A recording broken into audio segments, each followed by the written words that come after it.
Olá, amigos e amigas, nosso curso está quase chegando ao fim. Você que está enjoado de olhar para a casa do capitão, se conforme que está acabando o nosso curso. E aqui com a ajuda do Noélio, a gente vai falar a respeito do desligamento do serviço ativo, que é um assunto muito cobrado em concurso, até porque são 10 situações diferentes de desligamento do serviço ativo.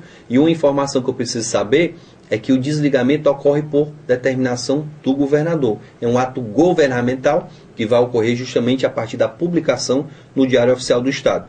Eu sempre falo isso para que não haja uma confusão na sua cabeça, porque uma das formas de desligamento de serviço ativo é o que é a expulsão.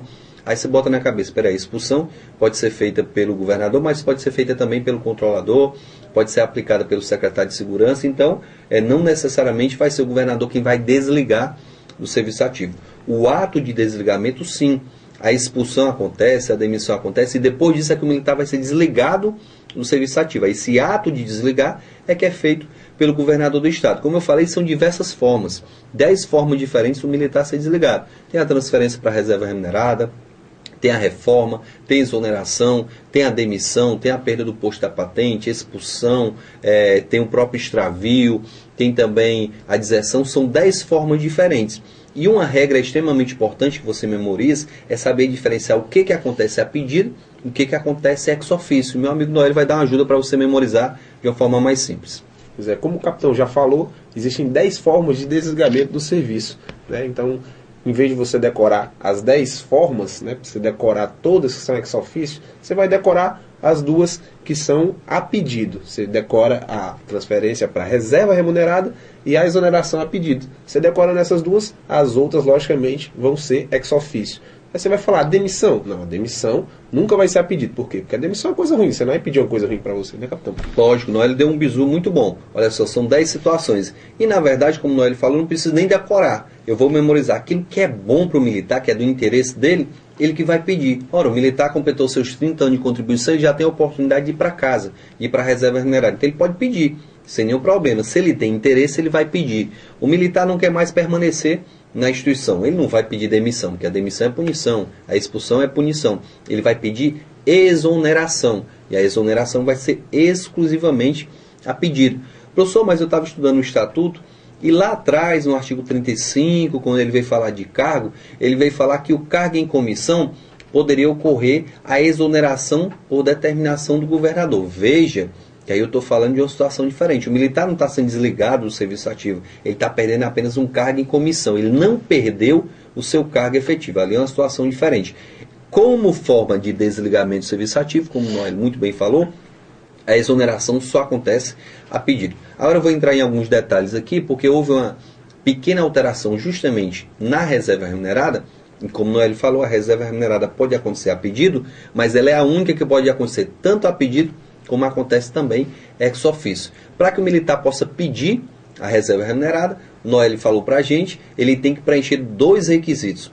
30 anos de contribuição, desses 30 anos pelo menos 25 de contribuição como militar ou subsec, às vezes até enfadonho, está repetindo isso direto, mas é necessário você memorizar. 30 anos de contribuição, desses 30 pelo menos 25 de contribuição como militar ao subsec. Só que tem uma outra regra, qual é a idade mínima que hoje é exigida. O militar, para pedir a reserva remunerada, tem que ter pelo menos 53 anos de idade e os 30 anos de contribuição, como eu falei. Preencher esses 2 requisitos, eu posso pedir a minha reserva remunerada. Só que tem uma pequena observação que é importante para a nossa vida e para a nossa prova também, que é a história do militar pedir a reserva remunerada logo após ter feito um curso ou estágio por conta do Estado. Veja só. O militar já estava nas vésperas de ir para casa, de repente o Estado o convida para fazer um curso com a duração de apenas 3 meses. Fez o curso lá por conta do Estado, problema do Estado que quis investir, completei meu tempo e vou para casa, sem nenhum problema. Se o curso tiver uma duração maior, é que eu vou ter que me preocupar. Porque se o curso tiver duração superior a 6 meses, o Estado bancou o seu curso, lhe qualificou, você não vai poder ir para a reserva remunerada de qualquer forma. Professor, eu posso pedir logo após acabar o curso? Pode. Mas se você pedir a reserva remunerada, a condição vai ser o quê? Pagar a indenização pelos gastos que o Estado teve com a sua preparação com aquele curso ou estágio. O professor não tem condição de pagar. O que eu preciso fazer então? Se o curso ou estágio teve duração superior a 6 meses, depois de 3 anos do término do curso ou estágio, aí sim eu posso pedir minha reserva remunerada sem pagar indenização. Professor, e se a duração do curso for maior ainda? Você só vai se preocupar se essa duração for superior a 18 meses. De 6 a 18, a regra é 3 anos. Você precisa esperar passar 3 anos para sair, para ir para a reserva remunerada sem pagar a indenização. Noélio, o Estado investe no cidadão lá 2 anos no curso para ser piloto de helicóptero. Aí é muito bonito, o cara se preparou, está pronto para entrar aí na iniciativa privada para ser piloto de helicóptero e ganhar muito dinheiro, termina o curso, aí pede a reserva para ir ganhar dinheiro fora da instituição.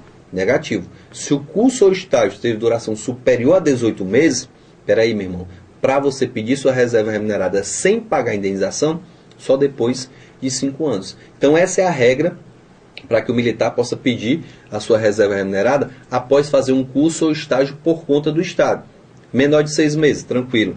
Mais de 6 meses, ele tem que esperar 3 anos ou paga a indenização. Maior do que 18 meses, tem que esperar 5 anos ou paga a indenização. É importante lembrar e puxar o link, eu vou ter que puxar aqui, da reserva remunerada, eu vou puxar o linkzinho aqui para exoneração. Porque a mesma coisa vai acontecer na exoneração. Olha só, eu estou na Polícia Militar, tenho lá 10 anos de Polícia Militar e de repente faço um curso ou estágio por conta do Estado. Vou dar o exemplo de novo do piloto de helicóptero. O Estado investe, é muito caro esse curso, para que você se prepare para trabalhar lá na CIOPAE, que é a instituição que faz o trabalho aéreo na Polícia Militar. Aí você termina o curso, não, vou ficar aqui ganhando essa mixaria não, vou para a iniciativa privada. Não tem problema, desde que você pague a indenização referente ao curso que foi feito. Aí repito, eu estou há 10 anos na instituição, fiz o curso ou estágio com duração superior a 6 meses. Nesse caso, só vou poder pedir minha exoneração sem pagar a indenização após 3 anos. Professor, o curso ou estágio durou mais de 18 meses. Só vou poder pedir minha exoneração sem pagar a indenização após 5 anos. Perceba que você não está sendo impedido de ir para fora não. Você pode ir, desde que você custeie e você pague a indenização pelo que o Estado investiu naquele curso. Nenhuma dúvida até aí, eu vou passar mais uma informação importante. Ingressando como praça, e aqui, cuidado, independente da duração do curso. Ingressando como praça, oficial de saúde, capelão ou complementar, como esses militares têm um curso de formação com duração menor, mas não importa qual é a duração, ingressando como praça, oficial de saúde, capelão complementar, eu só vou poder pedir minha exoneração depois de nomeado após 3 anos também. Acabei de entrar, não me adaptei com o serviço, não gostei dessa história não. Então, para que você peça para sair da instituição, repito, só depois de 3 anos. E se eu ingressei como oficial combatente, aí como o curso tem a duração maior, de novo a regra vai voltar para os 5 anos. Então ficou entendida essa questão? Voltamos lá para o inciso 1º do artigo 182, que fala da reserva remunerada. Perceba que tem bem pequenininha aqui a pedido, eu já expliquei, mas a gente tem também a reserva remunerada ex officio. Como o Noel já falou, ex officio é aquilo que não é interessante, eu não quero. Eu vou ser obrigado na situação ex officio. E tem várias situações que o militar é obrigado a se aposentar, obrigado a ir para a reserva remunerada. Vamos citar a primeira. Para pedir a reserva remunerada eu preciso ter 30 anos. Mas se eu quiser continuar na instituição, fica 31, 32, 33, 34. Opa, chegou aos 35 anos de contribuição, obrigatoriamente eu tenho que ir para casa, tenho que ir para a reserva. Então, você vai para a reserva ex officio ao completar 35 anos de contribuição na instituição, né, sendo que desses 35, pelo menos 25 como militar, ao subsec. Completou os 35, vai para casa à força. Vamos lá para outra situação. O professor hoje está na reserva remunerada. Você olha para o professor, vixe, professor com 36 anos já está na reserva. Fui não porque eu quisesse, fui porque a legislação me obrigou a ir para a reserva remunerada. Professor, o que aconteceu com o senhor? O professor assumiu um cargo eletivo em 2011, né, eu era suplente de deputado estadual e assumi o cargo de deputado estadual por 4 meses. No dia que eu assumi, fui obrigado a ir para a reserva remunerada ex officio. Independente de ser praça oficial, ao assumir o cargo eletivo também, você vai para a reserva à força, reserva remunerada ex officio. Digamos que o Noélio foi convidado para trabalhar lá na Secretaria de Educação de Paracuru. Ele pode ir sem problema. Vai lá, pode ficar 1 ano, pode ficar 2, no máximo 2 anos. Porque se ele ultrapassar 2 anos em cargo civil temporário, ele também vai ser colocado para a reserva remunerada à força. Reserva remunerada ex officio. Então essas regras que nós falamos inicialmente, essas 3, se aplicam tanto à praça como se aplicam aos oficiais. Tem algumas outras regras que se aplicam especificamente aos oficiais. Vamos lá. Digamos que você seja coronel, que é o último cargo, teoricamente, da carreira de oficiais. Lógico que tem um cargo de coronel, comandante-geral, mas a gente ainda considera que o topo da carreira, o cargo de coronel. Ou você seja major QOA. O cargo de major QOA é o último cargo da carreira de oficial do quadro administrativo. Se você tiver 30 anos de contribuição e 3 anos nesse posto, né, a condição é dupla, eu tenho 30 anos de instituição e sou major QOA há 1 ano. Então você não é obrigado a ir para casa. Agora, se você tiver 30 anos de instituição e tiver 3 de major QOA, ou 30 anos de coronel e 30 anos de instituição e 3 de coronel, você também vai para a reserva remunerada ex officio, salvo algumas autoridades, né? O chefe da Casa Militar, o subchefe da Casa Militar, o secretário executivo da Polícia Militar, do Corpo de Bombeiros, o comandante adjunto. Então, essas autoridades, a elas não se aplica a regra do coronel ir para a reserva remunerada à força, reserva remunerada ex officio, por essa questão de 30 anos na instituição e 3 anos no posto. Essa é uma regra específica para o último posto da carreira que vai se aplicar a esses militares. Uma regra antiga que confundia muito a nossa cabeça, o Noel está ajudando aqui, trazendo as regras novas e mostrando como elas são mais simples. Noel, antigamente eu tinha que decorar várias idades, ou seja, o soldado quando chegava aos 54 anos, ele ia para a reserva remunerada ex officio, o cabo aos 56, o sargento aos 58, o subtenente aos 59. Quem tiver com a apostila dizendo isso aí, ó, tá errado, isso aí não existe mais. Hoje a idade é uma só. Qualquer militar que esteja no serviço ativo, ao completar 60 anos de idade, obrigatoriamente vai para a reserva remunerada ex officio. Regra nova, está caindo muita coisa nova em concurso, então memorize. Qualquer militar ao completar 60 anos vai para a reserva remunerada ex officio, ok? Então a gente explicou aqui a reserva remunerada, tanto a pedido como as regras da reserva remunerada ex officio. E para concluir, para não dizer que eu não falei, o comandante-geral da instituição, essa regra já era antiga, mas também a gente precisa citar, o coronel-comandante-geral, ao deixar o cargo de coronel-comandante-geral, vai ser transferido da força ex officio também para a reserva remunerada com seus proventos integrais, com seu salário integral, desde que ele tenha aí um tempo mínimo de 20 anos na instituição. É até difícil, coronel, não dá para chegar a coronel com menos de 20 anos, então todo coronel-comandante-geral vai para casa com seu salário integral, ok?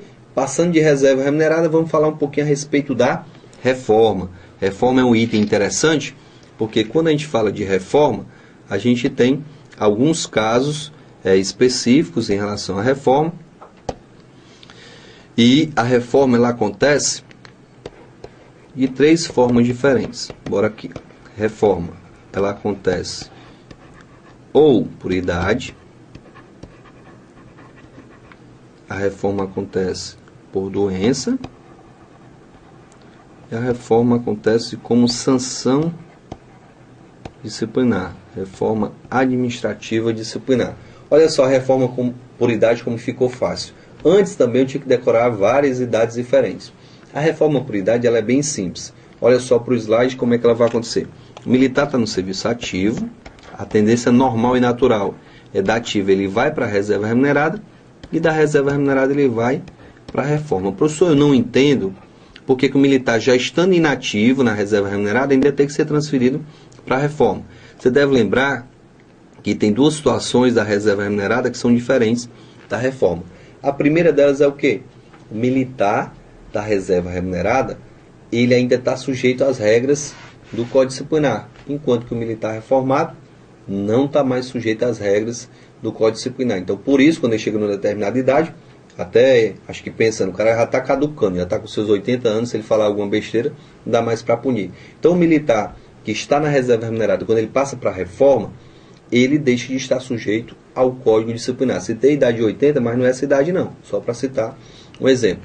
Segunda informação, o militar, enquanto está na reserva remunerada, pode ser convocado a retornar para o serviço ativo. O militar reformado, ele pode ser convocado para o serviço ativo? Nunca. Não estou dizendo que o militar reformado nunca volte para o serviço ativo, porque tem um caso que ele pode voltar. Mas convocado? Nunca. Não faz sentido convocar um cidadão que está lá com a idade avançada demais, eu vou convocar ele para cá, vai ter que ter outro para cuidar dele. O cara com 70, 75 anos, não faz sentido convocar para ele voltar a prestar serviço na instituição. Então, por isso é que o militar é transferido da reserva remunerada para a reforma. Voltando aqui para o slide, para facilitar a nossa vida, olha só, todos os casos a idade ficou a mesma. ou seja, ao completar 65 anos de idade, o militar é transferido da reserva remunerada para a reforma. Então essa é a primeira reforma, reforma por idade. Perceba por que eu não posso pedir a reforma. Quem é que vai pedir para ficar velho? Quem é que vai pedir para ficar doente? Quem é que vai pedir para ser punido? Então a reforma sempre acontece ex officio, como Noel nos adiantou. Tudo que é ruim acontece ex officio. O que é bom de interesse militar, ele vai pedir. Voltando para o slide, a gente tem aqui a reforma por doença. Também conhecida, por reforma por incapacidade. Incapacidade de saúde. Aí se você for estudar a reforma por doença, você vai estudar vários casos diferentes. A gente costuma perguntar em sala de aula e o pessoal se confunde. Digamos que o militar, Noélio, está de folga, aí vai lá no domingo, no final de semana, toma todas que ele pode tomar e as que ele não pode também, pega a motocicleta dele, vai guiar esse veículo, se taca por cima de um poste, acontece um acidente, ele não tem mais condições de trabalhar. Aí eu pergunto, essa reforma vai ser com salário integral ou com salário proporcional? O grito que ecoa na sala de aula é o quê? Proporcional. Ah, ele estava de folga, a culpa foi dele. Não, depende muito da situação. Por quê? Se a situação que o levou à incapacidade não permite que ele trabalhe em nenhum outro local, vai ser reforma integral sim.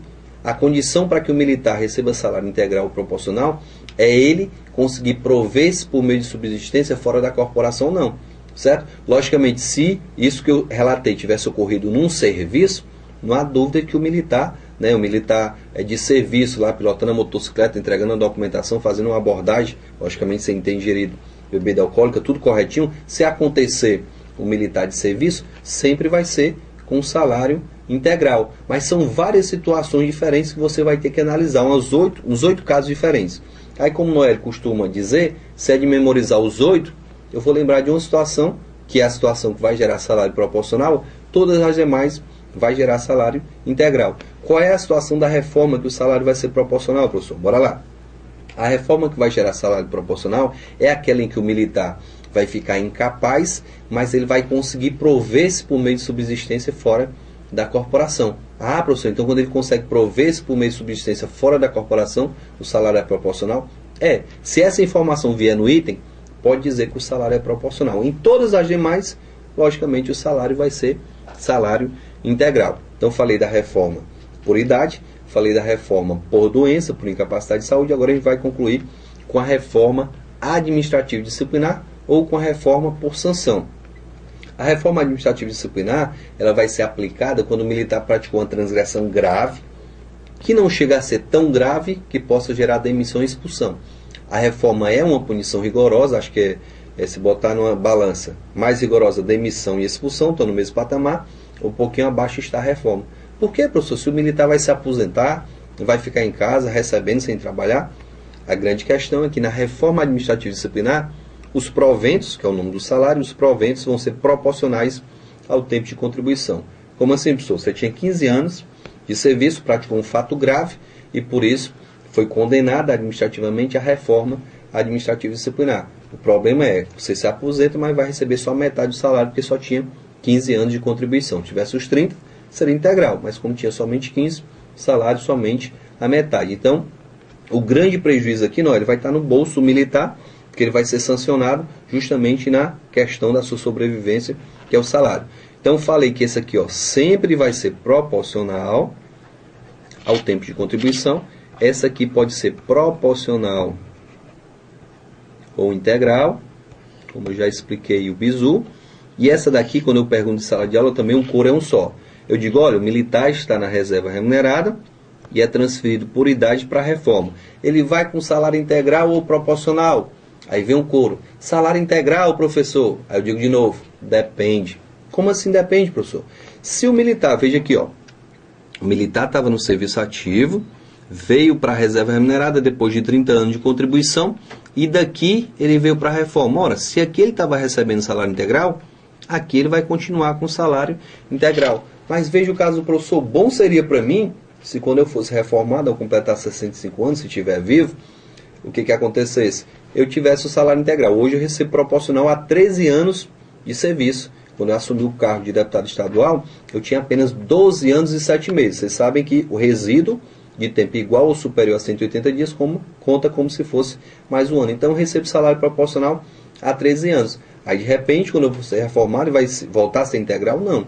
Vai permanecer o salário proporcional. Então não posso garantir que na reforma por idade sempre o salário vai ser integral. Vai ser o mesmo que eu tinha na condição de reserva remunerada. Ok? Vamos voltar lá para os nossos slides. Já expliquei aqui a reserva remunerada, já expliquei a reforma. Vou falar um pouquinho aqui da exoneração a pedido, que o meu amigo Noélio já explicou para a gente, já adiantou. O próprio nome está dizendo, é uma situação em que o militar ele vai ser exonerado, vai sair da instituição, certo? E só vai acontecer a pedido. Olha só, a exoneração a pedido, ela tem algumas semelhanças com a demissão, que eu vou explicar daqui a pouco, e com a expulsão. Assim como tem semelhanças, tem também as diferenças. Vamos às semelhanças das três, da exoneração, expulsão e demissão. Uma vez eu pedindo exoneração, eu saio na mesma condição do demitido e do expulso. Como assim, pessoal? Sem direito a nada. Se eu pedir para sair, a culpa é minha. Antigamente, há muito tempo atrás, eu pedia para sair e podia voltar. Hoje, pedir exoneração, estou fora da instituição. Professor, eu me arrependi, quero voltar. Eu posso voltar? Até pode. Bora lá, eu conto esse caso em sala de aula, mas não é mentira não. Ele está de testemunha, ele pode aí, se vocês conhecerem, perguntar. Cadete Augusto, era da minha turma, em 99, quando a gente entrou na academia. Ele era agente de trânsito aqui em Fortaleza. O cadete ganhava R$440 e o Augusto, como agente de trânsito aqui em Fortaleza, ganhava 660. Passou 6 meses no CFO, no belo dia o Augusto disse: rapaz, o que eu estou fazendo aqui? Acordando todo dia cedo, ficando aqui até 10, 11 horas da noite trabalhando, estudando, final de semana muitas vezes preso, eu vou pedir para sair desse negócio que não dá certo não. Pediu para sair em julho. Augusto tem tanta sorte que ele pediu para sair em julho e em agosto o salário do cadete dobrou. Foi para 880 e ele voltou lá a ganhar 660 como agente da MC. O Noélio, inclusive, conhece o capitão Augusto, trabalhou com ele. Como é que ele é capitão hoje, professor? Foi de novo para Pirá, pegou o livro, estudou. No ano seguinte, passou no CFO. Hoje o Augusto é capitão da polícia, né, um ano mais moderno que a minha turma, mas conseguiu ingressar. Por que ele retornou? Porque ele pediu exoneração, ele não foi demitido nem expulso. Aí vem a diferença da demissão da expulsão. Como demissão e expulsão são sanções disciplinares, uma vez demitido ou expulso, ele não pode retornar para a instituição. Aí algumas pessoas confundem. Professor, mas eu aprendi que se o militar foi expulso e a expulsão foi anulada, ele pode retornar. É lógico que ele vai retornar, porque a expulsão foi aplicada de maneira ilegal. Em virtude disso, comprovada a ilegalidade, ele volta. Nosso amigo Cabo Reginaldo, que o Noélio conhece muito bem, que é o presidente da PS, foi demitido do Corpo de Bombeiros. Depois de 3 meses, a gente entrou com recurso, comprovou que a demissão era ilegal, ele retornou ao Corpo de Bombeiros, está trabalhando normalmente. O próprio Noélio foi demitido de forma irregular, a gente está tentando trazer o Noélio de volta para a corporação, porque a demissão foi completamente ilegal. A gente tem certeza que ele vai retornar, porque a demissão foi aplicada de forma ilegal, porque ele participou de uma reunião, ele não cometeu nenhum ilícito que pudesse gerar a sua demissão. Então, demissão e expulsão não permitem que você retorne mais à instituição. Uma vez demitido ou expulso, você não pode mais voltar. Uma vez exonerado, você pode voltar desde que seja aprovado em um novo concurso público. Professor, o senhor ainda vai explicar mais sobre demissão e expulsão? Sim. Daqui a pouco a gente vai falar, quando a gente entrar no item específico, das diferenças da demissão para a expulsão. Vamos voltar lá para o nosso slide, certo? Falei reserva, reforma, exoneração. Justamente agora a gente vai entrar na demissão. Quando eu falo de demissão, eu tenho que fazer a comparação da demissão com a expulsão. É extremamente importante que você faça essa comparação de demissão com expulsão e veja as diferenças e as semelhanças. Lá no Código Disciplinar a gente já fez esse estudo, você não vai ter muita dificuldade, é só relembrar o vídeo que fala das sanções disciplinares, são 8, né, o para preceder. Lá atrás eu expliquei para vocês a diferença da demissão para a expulsão. Diferença básica, quando eu falo em expulsão, o oficial pode ser expulso? Nunca, pessoal. A expulsão é aplicada exclusivamente às praças. Então aqui, a expulsão é aplicada exclusivamente às praças. Enquanto que a demissão, algumas pessoas dizem: professor, expulsão para praça, demissão para oficial.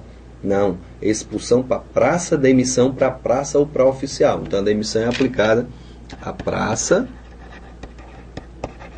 ou oficial. Aí quando a gente vai falar da demissão e da expulsão, é importante, né, e o Noel deu alguns bizus aqui para facilitar a memorização, que você saiba quais são os casos que geram demissão, quais são os casos que geram expulsão, para não confundir. Porque lá na prova ele pode dizer muito bem que o militar que foi condenado a pena privativa de liberdade superior a 2 anos foi expulso. Mentira. Professor, ele foi condenado a pena superior a 2 anos. Ele vai ser demitido e não expulso. Ele pode dizer lá na prova que o militar que praticou um ato atentatório à instituição nacional ou ao Estado, ou a alguma instituição, vai ser demitido. Não, nesse caso ele seria expulso. Então, um caso específico é que vai lhe dizer se é expulsão ou demissão, por isso que você tem que ter cuidado para não confundir na sua prova. Então, atente bastante para a questão da demissão. Quando a gente vai para a situação seguinte, referente ao desligamento de serviço ativo, você volta para cá, é justamente, pessoal, olha só, não sei nem para que o legislador ele trouxe esse inciso 5, que fala de uma causa de desligamento de serviço ativo. Por quê? Quando o militar perde o posto, o oficial, e o posto é diferente da patente, vocês sabem disso, ou quando a praça perde a graduação, o que foi que eles perderam? Perda da função pública. Aí você vai lá para o artigo que fala de demissão, uma das situações da demissão é justamente isso. Quando o militar perde a função, ora, o cara é capitão, perdeu o posto de capitão. O que ele vai ser agora na Polícia Militar, no Corpo de Bombeiros? Pode ser nada. Então, se ele perdeu o posto, ele perde o documento, que é a patente, a carta patente, e, logicamente, tem que ser demitido da instituição. Se o cara é praça, é um primeiro sargento, e foi condenado na justiça por um crime que ele cometeu, a perda da função pública. Qual era a função? Primeiro sargento. Perdeu, eu vou ser o que agora? Se eu não tenho mais a minha graduação. Então, pessoal, voltando aqui para o slide, a perda do posto e da patente do oficial, ou a perda da graduação, vão gerar justamente o quê? A demissão. Então não havia nem necessidade de acrescentar essa quinta situação, falando aqui da perda do posto e da patente do oficial, e também em relação à graduação da praça. Como eu falei, são 10 situações de desligamento do serviço ativo. A gente tem que observar que o conteúdo é bem vasto, por isso que a gente reservou 2 vídeos para falar de desligamento do serviço ativo. Falando das 5 primeiras situações, no vídeo seguinte a gente vai falar das outras 5 situações que geram o desligamento do serviço ativo. Muito obrigado e até o próximo vídeo.